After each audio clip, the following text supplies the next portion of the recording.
नमस्कार। आज मध्यकालीन भारत में हम लोग मुगल सम्राट जहांगीर के ऊपर चर्चा करेंगे। जहांगीर का जन्म 30 अगस्त 1569 को हुआ। इनके पिता का नाम अकबर, माता मरियम उज़्मानी, जिसको हरकाबाई उर्फ जोधाबाई के नाम से जाना जाता है। मूल नाम सलीम था और राज्यारोहण के समय नूरुद्दीन मोहम्मद जहांगीर की उपाधि धारण की। अकबर की मृत्यु के पश्चात 24 अक्टूबर 1605 को नूरुद्दीन मोहम्मद जहांगीर का राज्यारोहण हुआ। अकबर के 5 पुत्र थे: हसन, हुसैन, मुराद व दानियाल। ये अकबर के जीवन काल में समाप्त हुए थे, इनकी मृत्यु हो चुकी थी। एकमात्र जीवित पुत्र सलीम शेष बचा था, जो जहांगीर के नाम से उसका उत्तराधिकारी बनता है। ऐसी मान्यता है कि शेख सलीम चिश्ती के आशीर्वाद से अकबर को पुत्र रत्न की प्राप्ति हुई थी, इसलिए पुत्र का नाम सलीम रखा गया। और अकबर इस सलीम को प्यार से शेखो बाबा कहकर पुकारता था। बचपन में सलीम की उचित शिक्षा व्यवस्था का प्रबंधन किया गया। बैरम खां और अब्दुल रहीम खाना खान जैसे विद्वानों को शिक्षक के रूप में नियुक्त किया गया और जहांगीर के द्वारा तुर्की भाषा का अध्ययन किया गया। उसके पश्चात फारसी, हिंदी, इतिहास और भूगोल की शिक्षा ग्रहण की, सैनिक शिक्षा ग्रहण की। और जब सैनिक शिक्षा में निपुणता हासिल कर ली तो राजकीय कार्यों का भार धीरे धीरे सौंपा जाने लगा, प्रशिक्षण दिया जाने लगा। 12 वर्ष की अल्पायु में काबुल के युद्ध के दौरान सैन्य टुकड़ी का स्वतंत्र संचालन किया, जिससे अकबर बहुत प्रभावित हुआ। जहांगीर ने अपने जीवन काल में प्रचलित व्यवस्था के अनुरूप ही अनेक विवाह किए। पहला विवाह 1585 में आमेर के राजा भगवान दास की पुत्री और राजा मान सिंह की बहन मानबाई से हुआ, जिसे शाह बेगम की उपाधि दी गई और उससे एक पुत्र की प्राप्ति हुई, जिसको शाहजादा खुसरो कहा जाता है। खुसरो का जन्म हुआ। दूसरा 1586 में उदय सिंह की पुत्री जगत गोसाई से विवाह हुआ और जगत गोसाई ने शहजादा खुर्रम को जन्म दिया। यही खुर्रम आगे चल के शाहजहाँ के नाम से प्रसिद्ध हुआ और जगत गोसाई को मलिका जहाँ की उपाधि दी गई। जगत गोसाई को जोधाबाई भी कहा जाता है। तीसरा विवाह जहांगीर के द्वारा साहिब-ए-जमाल से किया गया, जिसके एक पुत्र हुआ जिसका नाम परवेज था। चौथा पुत्र शहरयार था, जिसकी माँ जहांगीर की रखेल थी और बाद में बादशाह बनने के बाद 1611 में अली कुली बेग की विधवा मेहरुनिसा से विवाह किया और उसे नूर महल व नूर जहाँ की उपाधि प्रदान की गई। इस प्रकार उसने कुल 5 विवाह किए। सलीम बचपन से ही तेज तर्रार था और अकबर के खिलाफ सलीम ने अनेक बार विद्रोह करने का प्रयास किया। एक प्रकार से विद्रोही बन गया था और जब वो विद्रोह पे उतारू था तो सलीम के स्थान पर उसके पुत्र खुसरो को उत्तराधिकारी बनाने के लिए उसके विरोधियों ने विचार करने शुरू किया और इस भूमिका में स्वयं उसका मामा मान सिंह व उसका ससुर मिर्जा अजीज कोका शामिल थे, जबकि मान सिंह का भांजा था और कोका का ये दामाद था। 1605 में जब अकबर गंभीर बीमार पड़ा तो इन लोगों ने सलीम के स्थान पर खुसरो को उत्तराधिकारी बनाने की कोशिश की, किंतु सैयद खां चगतई के हस्तक्षेप से षड्यंत्र असफल हो गया। सलीम अकबर के पास उपस्थित हुआ उसकी सेवा में, और अकबर द्वारा उसको क्षमा करके अपना उत्तराधिकारी घोषित किया गया। अकबर की मृत्यु के बाद 24 अक्टूबर 1605 को आगरा में सलीम का राज्याभिषेक हुआ, और राज्याभिषेक के साथ में उसने जो कार्य प्रारंभ किए, उसके जो प्रारंभिक कार्य हम उनकी यहाँ पे संक्षिप्त में चर्चा करेंगे। सलीम अपने पिता अकबर की भांति उदार एवं सहिष्णु नीति का अनुसरण करने वाला था। उसने सिंहासन पर बैठते ही कैदियों को मुक्त किया, पुराने विश्वास पात्र पदाधिकारियों एवं मंत्रियों को उनके पदों पर बने रहने दिया, भले चाहे उन्होंने विरोध किया होगा, विरोधी रहे होंगे। मानसिंह व मिर्जा अजीज कोका को क्षमा कर दिया गया। मानसिंह के पुत्र महासिंह को 2000 के मनसब के पद पर नियुक्त किया गया और शाही दरबार में उसको सम्मिलित किया गया। इसी प्रकार अबुल फजूल के पुत्र अब्दुल रहमान को 2000 का मनसब तथा शाही दरबार में विशिष्ट स्थान प्रदान किया गया उसके द्वारा। वीर सिंह बुंदेला, जिसने जहांगीर के इशारे पर अबुल फजल की हत्या कर दी थी, को दरबार में 3000 का मनसब प्रदान किया गया। अब्दुल समद खां के पुत्र शरीफ खां को 5000 का मनसब प्रदान किया गया और प्रधानमंत्री का पद दिया गया। बड़ी मोर का धारक बनाया गया उसको। शेख फरीद बुखारी, जो अकबर के शासनकाल में मीर बख्शी के पद पर था, उसको उसके पद पे बना रहने दिया गया और उसको 5000 का मनसब प्रदान किया गया। जहांगीर न्यायप्रिय शासक था। उसने अपने महल के बाहर एक बड़ी घंटी लटकवा दी थी और कोई भी फरियाद कर सकता था। उस घंटी को न्याय की जंजीर कहा गया इतिहास में। शासक बनने के बाद में जहांगीर के द्वारा 12 अध्यादेश जारी किए गए, जिनका हम संक्षिप्त में यहाँ बात करेंगे। तुझके जहांगीरी में हमें इसकी जानकारी मिलती है और इन 12 घोषणाओं को आईने जहांगीरी भी कहा जाता है। पहला, कुछ करों का निषेध किया गया, जैसे ज़कात, तमगा, मीर बहरी आदि आदि। दूसरा, सड़कों पर चोरी डकैती के संबंध में नियम बनाए गए।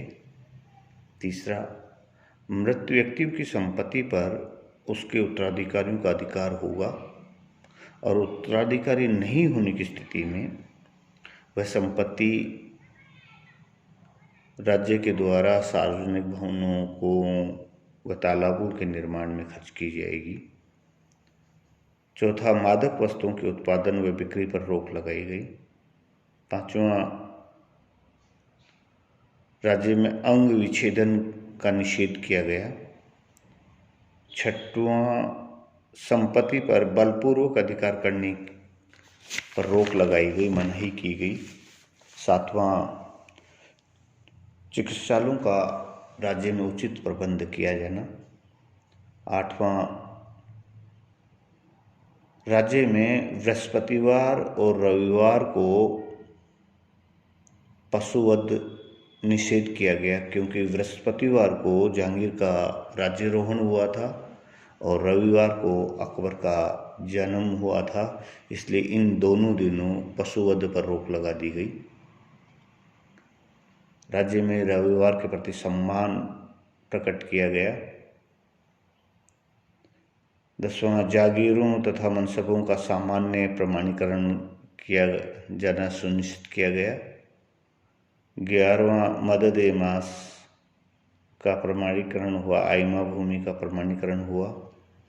और 12वां, बंदियों को क्षमादान दिया गया। 1606 में जहांगीर के शाहजादा खुसरो का विद्रोह हुआ। आगरा से भागकर वो लाहौर की तरफ पहुंचा, लेकिन लाहौर के पास भैरोवाल के युद्ध में जहांगीर ने खुसरो को पराजित कर दिया। काबुल की ओर भागा, लेकिन पकड़ा गया। खुसरो को तो कैद कर लिया गया और उसके साथियों को मृत्यु दंड दिया गया। विद्रोह के समय सिखों के 5वें गुरु अर्जुन देव ने खुसरो की सहायता की थी, आर्थिक सहायता की थी, उसको आशीर्वाद दिया था। इससे नाराज होकर जहांगीर के द्वारा अर्जुन देव को मृत्यु दंड दिया गया और खुसरो को आगरा में कैद कर दिया गया। जब खुसरो को आगरा के किले में कैद किया गया तो खुसरो ने सुरक्षा कर्मियों को धीरे धीरे अपनी तरफ मिलाना प्रारंभ किया गया और जहांगीर की हत्या का एक षड्यंत्र उसने रचना प्रारंभ किया। और इस कार्य में सहयोगी थे उसके हिंजड़ा इतबार खान, नूरुद्दीन मोहम्मद शरीफ, जाफर बेग, फतेहुल्लाह इत्यादि। जहांगीर को जब इस बात का पता चला तो उसने मावत खां को आदेश दिया कि खुसरो को अंधा कर दिया जाए। बाद में जब पुत्र प्रेम जागा तो ईरान से वैद्य बुलाकर खुसरो की आँखों का इलाज करवाया गया। एक आँख उसकी पुनः ठीक हो गई थी, लेकिन उसको लगभग हमेशा बंदी बना के रखा गया। और 1622 में दूसरे शहजादा खुर्रम ने दक्षिण अभियान के समय खुसरो को अपने साथ ले गया। बुरहानपुर में खुसरो की उसने हत्या करवा दी।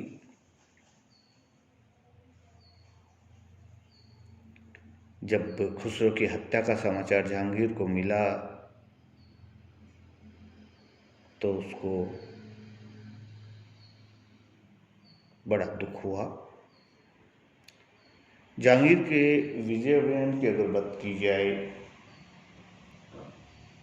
तो गद्दी पर बैठने के पश्चात उसने मेवाड़ की ओर ध्यान दिया और अंततः 1615 में मेवाड़ के महाराणा अमर सिंह और जहांगीर के मध्य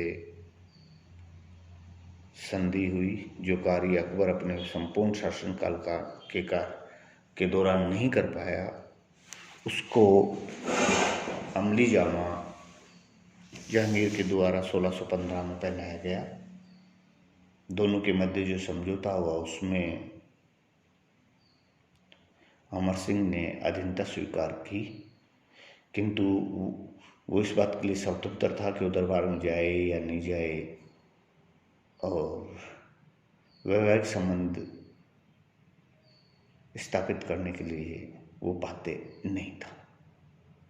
इसके पश्चात जहांगीर ने दक्षिण अभियान चलाया। उसका पहले अहमदनगर के साथ संघर्ष हुआ।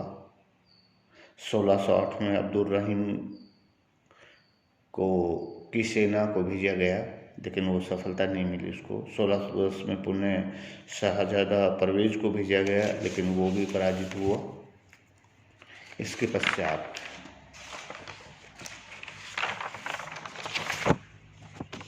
1611 में पुनः शाही सेना को अहमदनगर पर आक्रमण करने के लिए भेजा गया और जहांगीर प्रथम मुगल सम्राट था जिसने मराठों को अपनी सेना में उमरा वर्ग में शामिल किया। इसी दौरान 1616 में अब्दुल रहीम खाना खान को पुणे, अहमदनगर, बीजापुर और गोलकुंडा की संयुक्त सेना से मुकाबला करने के लिए भेजा गया। इस बार अब्दुल रहीम को सफलता मिली। उसने तीनों अहमदनगर, बीजापुर और गोलकुंडा की संयुक्त सेनाओं को पराजित किया और उस विजय को स्थायी बनाने के लिए 1617 में पुनः शाहजादा खुर्रम को दक्षिण की तरफ भेजा गया। अंत में 1617 में बीजापुर के सुल्तान अली आदिल शाह की मध्यस्थता में मलिक अंबर व जहांगीर के मध्य समझौता हुआ, लेकिन 1622 में शाहजादा खुर्रम के विद्रोह से दक्षिण में अव्यवस्था फैल गई। जहांगीर असफल रहा। उसके बाद में मलिक अंबर ने अपने आप को स्वतंत्र घोषित कर दिया और दक्षिण का हिस्सा लगभग मुगल साम्राज्य के हाथ से निकल गया। इसके साथ ही 1620 में कांगड़ा विजय अभियान चलाया गया। 16 नवंबर 1620 को कांगड़ा को जीता गया।